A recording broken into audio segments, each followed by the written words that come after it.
They're Katina, Malia, and Nalani. And Katina's our matriarch, so she's 45 years old. She's the leader of all of our whales here. So the girls are on the top. But something interesting about their hierarchy is that, so Makayo is Katina's son, and he's the smallest whale. And Drew is the largest whale. Makayo's still Don't push it. Don't do that. Stop it. Just stand still. and he kind of has protection.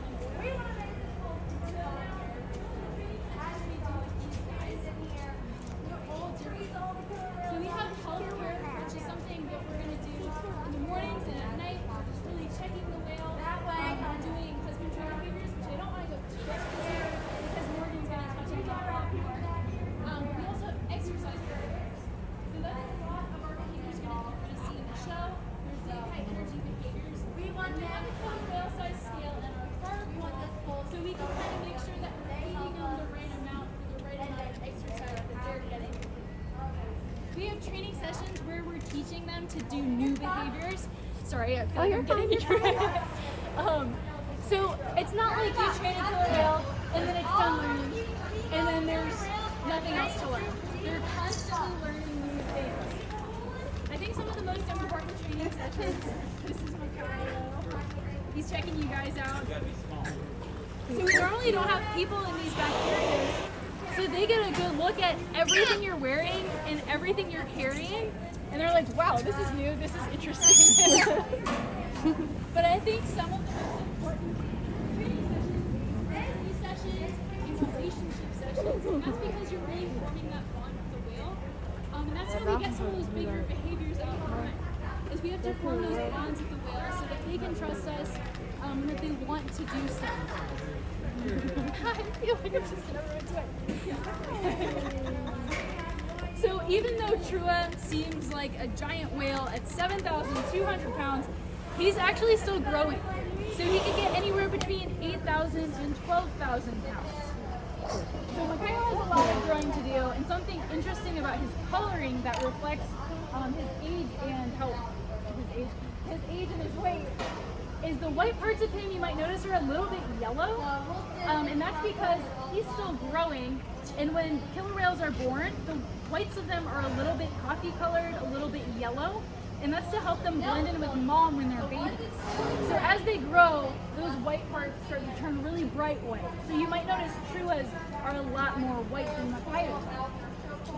Do you guys have any questions so far?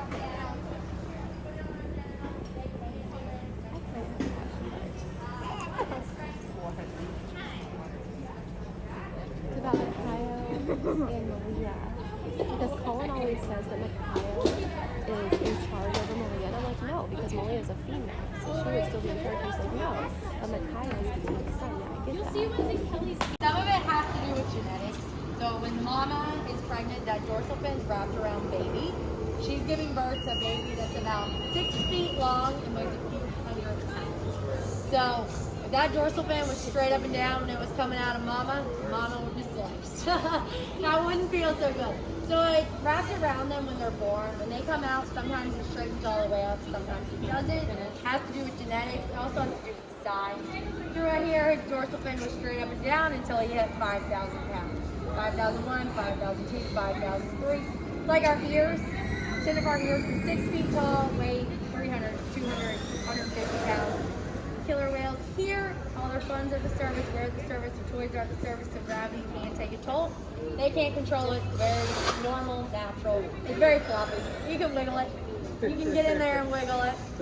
Yeah. So I'm standing in front of a medical pool. We have 2 of these medical pools. What do you think is different about this pool compared to all of our other environments? It's shallower.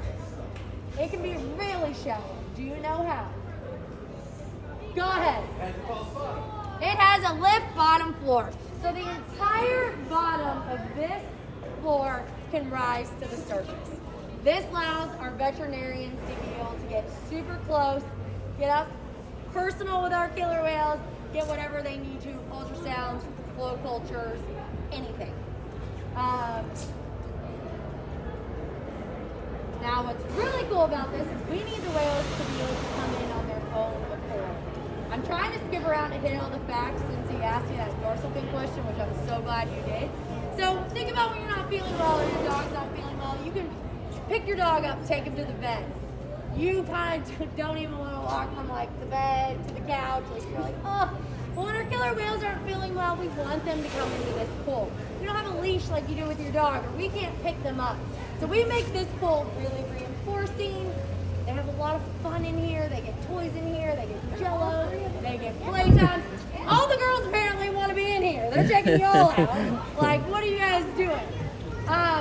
So really cool. So we make this pool super fun for them. The boys just had access, and they were in here the entire time. That group didn't get to see anything because the boys were hanging out. It's also across from our trainer lounges and fish houses, and let's be real, they're just nosy. Want to know where we are and what we're doing. You can't answer this either. Y'all right here who haven't been through 12 times today. Anyone know what this is? Yeah. It's a peacock.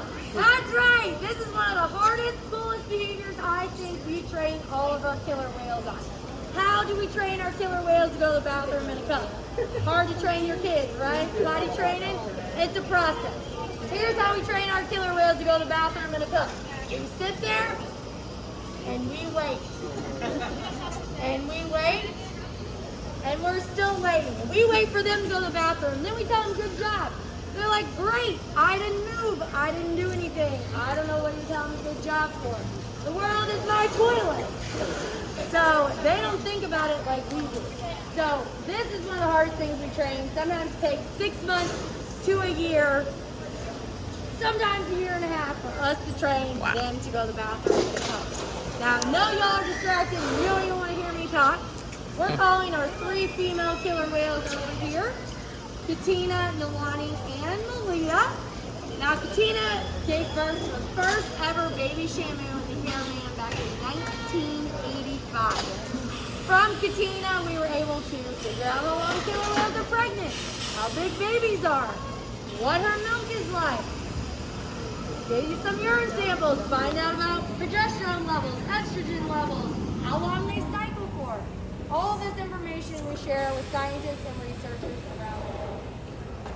Really cool here. It looks like we're shifting the whales. So think of this like rooms in your house. There you go. It's over 7.2 million gallons of water. We have 7 different environments. So looks like we're having a little gate issue here. He just looked it up himself. So these are like doors. It's like your living room is connected to your bedroom, connected to your kitchen. So we are shifting the girls here. We're opening up all the environments. We might not even ask them to move.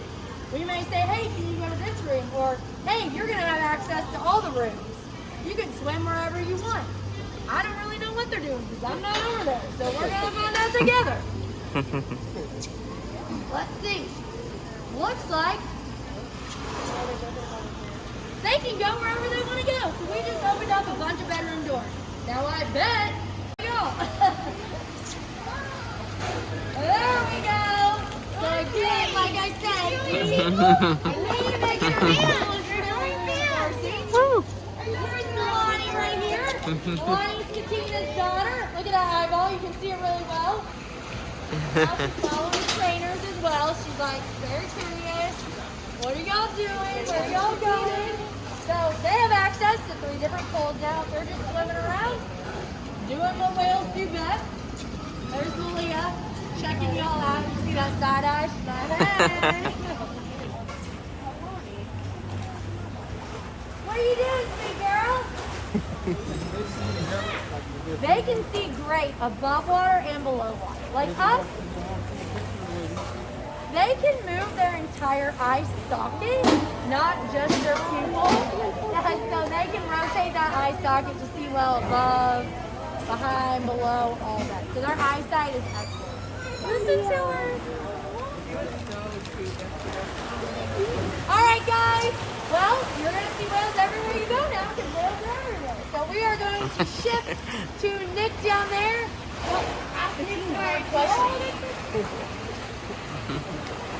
Ask Nick like a really weird, hard question.